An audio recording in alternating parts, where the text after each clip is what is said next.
ప్రతి గ్రామం తిరుగుతాను. ఇప్పటి వరకే గ్రామం తట్టెపల్లి నుంచి మైల్వార్ వరకు అటు యాలాల్ వరకు ప్రతి గ్రామం నేను 10 సార్లు తిరిగిన మళ్ళోసారి అందుబాటులో ఉంటాను.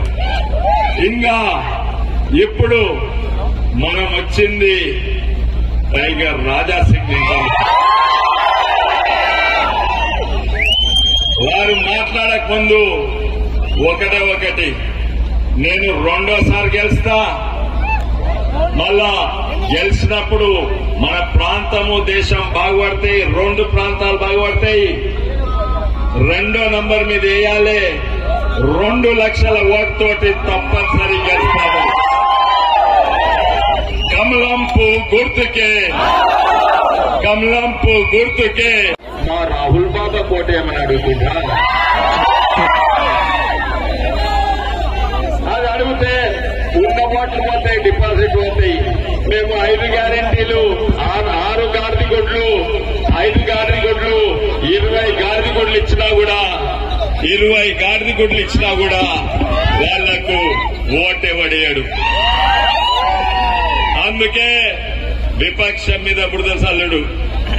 ఏదో రిజర్వేషన్ తీస్తారంట, తీసేది వాళ్ళు మన రిజర్వేషన్ తీసేసి కర్ణాటకలో 4% బీసీ రిజర్వేషన్ తీసేసి ముస్లింలకు ఇచ్చిండ్రు చట్టానికి విరుద్ధంగా.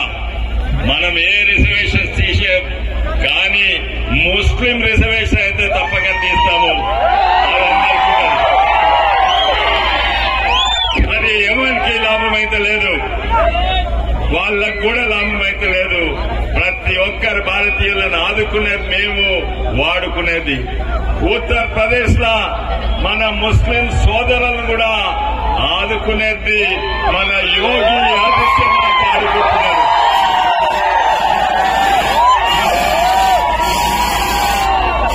అందరూ సమానము. కానీ మన హిందూ మిత్రుల మీద చెయ్యేస్తే తోడు జవాబిస్తాము.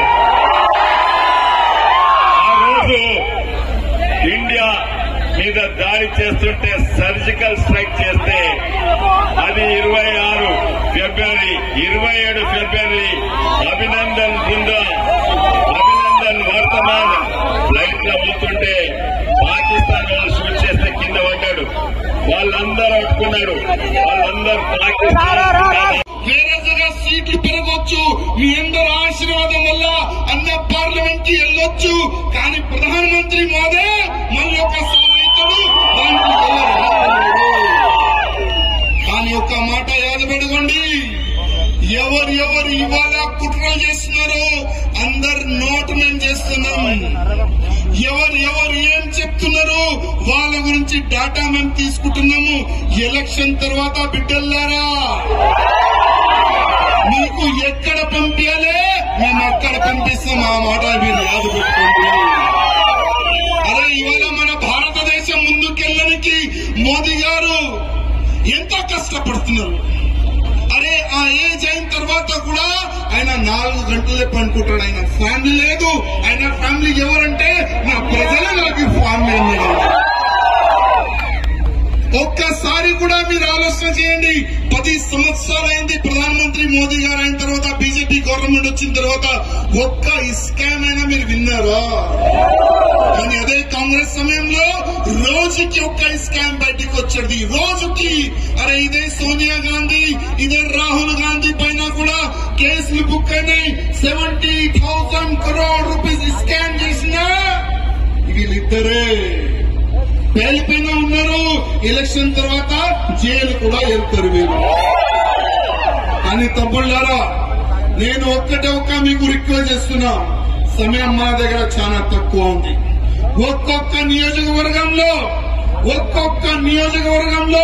ఒక సైనిక రూపంలో మీరు పనిచేయాలని నేను అందరికీ రిక్వెస్ట్ చేస్తున్నాను. మీ బూత్ లో గాని నంబర్ 1 ఎవరికి ఓట్లు పడిందంటే అది బీజేపీకే. ఆ పేరు మీ అందరికీ రావాలి తమ్ముళ్ళారా. ఏ బూత్ లో ఎక్కువ ఓటు భారతీయ జనతా పార్టీకి పడింది, కమల్ గుర్తుకు ఓట్లు పడింది, ఇదే చౌరస్తాలో అన్న నుంచి సమ్మానం చేపిస్తాం. నేను కూడా వాళ్ళకి సమ్మానం చేస్తా తమ్ముళ్ళారా. కానీ ఎవరో ఎక్కడో కోనకొస్తున్నారు వింటున్నాం. కొంతమంది డబ్బులు ఇస్తున్నారు ఓటుకి, కొంతమంది సారా పంపిస్తున్నారు. కానీ ఒక మాట యాద పెట్టుకోండి, ఇవాళ 500 కాదు, 1000 రూపాయలు కాదు, 2000 కాదు, 5000 రూపాయలు కూడా మీకు ఓటుకి ఇస్తే అదే 10,000 రూపాయలు మీ దగ్గర నుంచి వాళ్ళు గుంజుకుంటారు. ఈ మాట మీరు యాద పెట్టుకోండి. ఇంకోటి ఎవరు కూడా కాంగ్రెస్ వాళ్ళు గాని ఈ టీఆర్ఎస్ వాళ్ళు గాని మీకు డబ్బులు ఇవ్వడానికి వస్తే డబ్బులు పెట్టుకోవాలి జేబులో, తీసుకోకూడదు. నేను చెప్తలేను, ఎందుకంటే ఆ డబ్బులు మీదే, రిటర్న్ మీకు డబ్బులు వాళ్ళ దగ్గర నుంచి తీసుకోవాలి. కానీ ఓట్ బీజేపీకే వెయ్యాలి. ఇదే కాంగ్రెస్ వాళ్ళకి, ఇదే బీఆర్ఎస్ వాళ్ళకి హిందువుల బలమైంది, దేశభక్తుల బలమైంది. మనం చూపెడదాం. ఒక్క సంకల్పం మీరు తీసుకోవాలి తమ్ముళ్ళారా. ఇవాళ మనం చూస్తున్నాం మద్దతుకి